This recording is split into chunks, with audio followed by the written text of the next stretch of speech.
Sena u xarejn ilu l-poplu kellu għażla u għażel il-Partit Laburista. Moviment li jagħmel weda ċara li jkun gvern li jaħdem favur in-negozji u jżid il-flus fil-but tan-nies. Għal dan is-segretarju parlamentari Michael Falzon l-4 filgħaxija f'attività politika f'Birzebbuġa. Sostna li l-fiduċja tiksibha meta taħdem b'serjetà u irġulija u Gvern Laburista wettaq ta' wedit li jtejbu l-ħajja tal-Maltin u l-Awċin.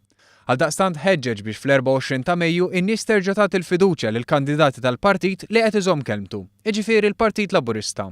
Fl-istess attività l-kandidat tal-Parlament Ewropew Clint Camilleri sostna li l-politika hija strument biex isiru l-bidliet fejn hemm il-ħtieġa, bidliet li jagħmlu differenza fil-mixja u l-progress tal-pajjiż u l-individwu.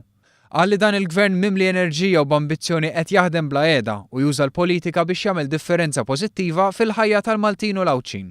Dan b'inizjattivi bħal roħs fil-kontijiet, ħolqien tal-postijiet tax-xogħol, childcare b'xejn u l-garanzija żgħażagħ li jagħmlu tajjeb fil-but tan-nies kif ukoll joffru ambjent aħjar u arja aktar nadifa bħal power station li taħdem bil-gass. U fl-istess waqt f'Malta naqas id-deficit u kibret l-ekonomija. Il-kandidat Deborah Xkembri sostniet li taħt amministrazzjoni differenti kien hemm gvern instabbli, immissa f'kull settur qed naraw gvern li jagħti każ li jkun hemm ċertezza u stabbiltà. Gvern li qed itejjeb l-infrastruttura u jnaqqas il-burokrazija. Dal-gvern sostniet Xkembri qed joħroġ dejjem b'idejat ġodda biex joħloq inċentivi biex itejjeb il-middle class f'pajjiżna u jindirizza l-problema tal-faqar. Dan għall kuntrarju ta' oppożizzjoni negattiva u nieqsa mill-idejat.